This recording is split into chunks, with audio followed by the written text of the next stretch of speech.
And in order to do that and to restore that trust, we need a different kind of leadership than the one that has led us into the mess that we're in right now. We need ethical leadership, one that drives impact, one that knows how to collaborate in ways we've never collaborated before, and one that is inclusive. And that's just a few of the indicatives.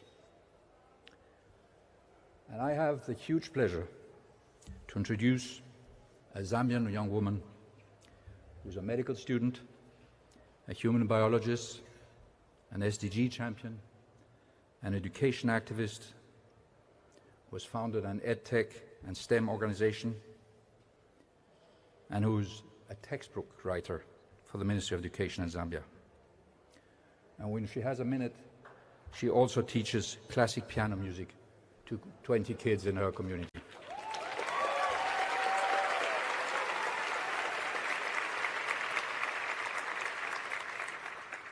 She is the next generation, like many of you in this room, of ethical leaders. Please welcome Bupe Chikumbi.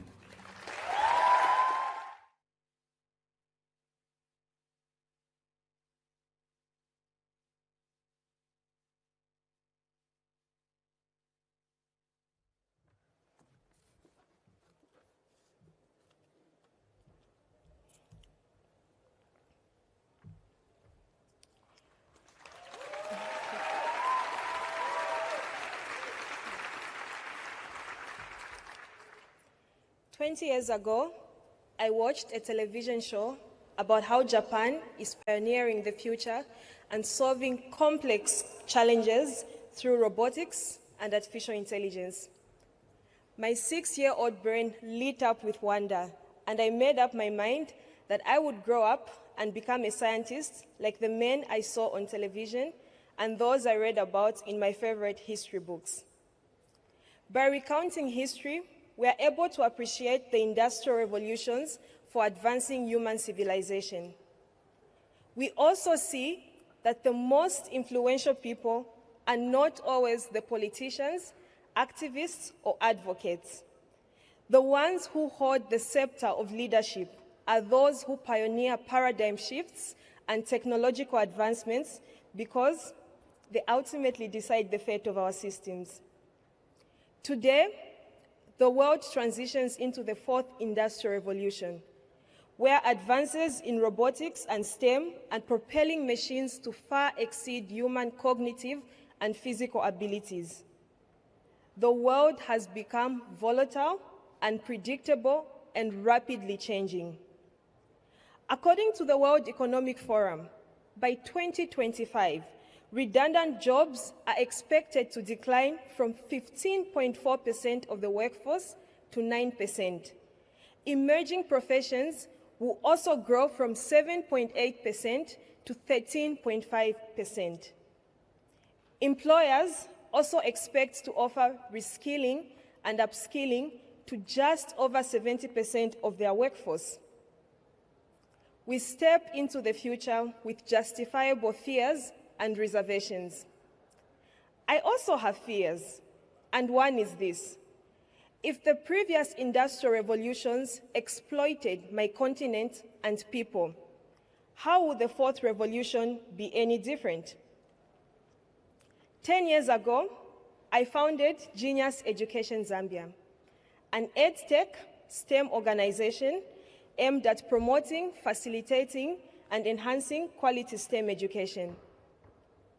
My goal was to empower the next generation of leaders to thrive in the fourth revolution, and also to raise awareness about emerging technologies, guaranteeing that my country becomes a player in future development. Working through a systems change model and partnering with governments and industry leaders, Genius Education Zambia carries out curriculum development, science fairs, innovation hubs, e-learning, robotics, coding, and AI clubs, STEM camps, global STEM summits, national STEM awards, STEM mentorship, and finally, STEM research. Our contributions have impacted and reached up to 100,000 youth in Zambia. Thank you.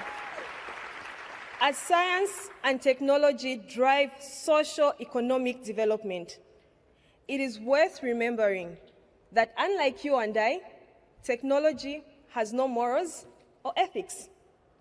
All technology draws its intellect from the data endowed to it by its developers, programmers, and creators.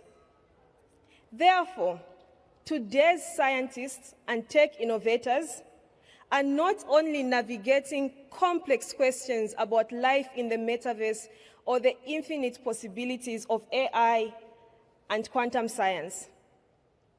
Today's scientists and tech innovators are also defining and redefining leadership. In a world where machines outsmart us at nearly everything, the demand for ethical leadership has never been more urgent. And what must these leaders be like?